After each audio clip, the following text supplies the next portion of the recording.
happened? So actually, I wear my helmet. I've worn my helmet for years. So I caught a wave that looked really good, then ended up closing out. So I jumped off, swam under, and my helmet ripped right off my head. And I remember looking over to the water patrol, giving them the okay, like tapping my head, giving them the okay that I was fine. And then that was my very last memory. I don't remember anything after that. From the video, I ducked over the next wave, and I came up with a broken board. And then the next wave landed directly on me, and I swam under that one because my board is broken, and I didn't come up after that one. So I think that's the one that I hit my head on the reef. They're like the best water patrol in the world. And one of them told me that there's normally only one jet ski in the water at a time. But for some reason at that moment, there was two in the water. Thank God. And Nolan's super on it. He's seen me. He remembers me giving him the okay that I was fine. Then he seen me not come up. So they went straight in for me. And Kamalani Ahui, Uncle Terry Ahui's son, that's the guy who founded Hawaiian Water Patrol, one of them. Yeah. He jumped off to grab me, but since the current's so strong, it ripped him right past me. Right. And Nolan, seeing that, acted so fast that he whipped his jet ski around and jumped straight off onto me. And he got a hold of me, and then the other jet ski came in and picked me and him up, threw us on the sled. And I wasn't breathing. They brought me straight into the beach, did the CPR. I guess they said like some of the most water they ever seen come out of somebody while I was on the beach. There's actually a video of the whole thing that never got out, but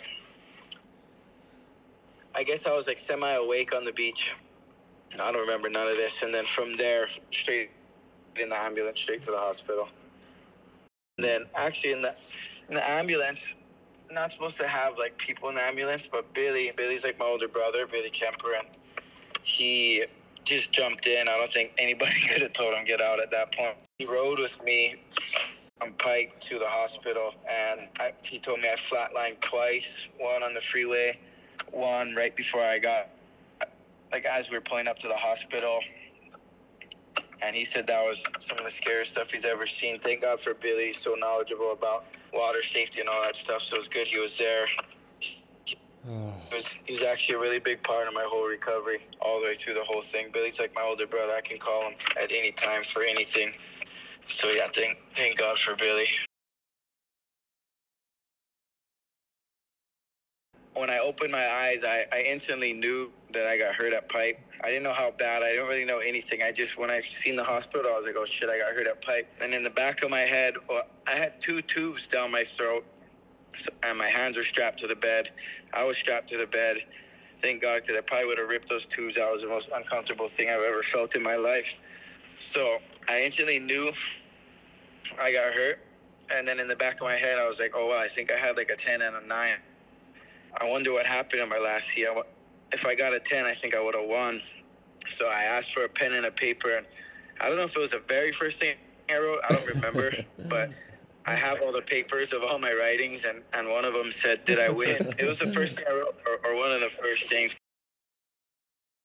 So when I got out of the hospital, so seeing all the love I got through donations, me pay for all my medical bills and kept me alive for the first 2 months, and seeing all the love I got.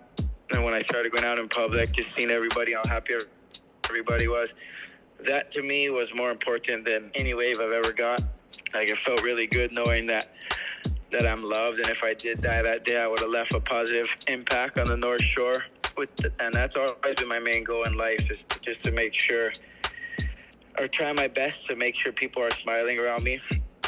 So knowing that I would have checked off that goal, and that I would have left as a good guy and left a positive impact on me and the North Shore and my family, that meant more to me than any good wave I've ever caught or any good compliment I got after a good wave. So that felt good. That felt really good.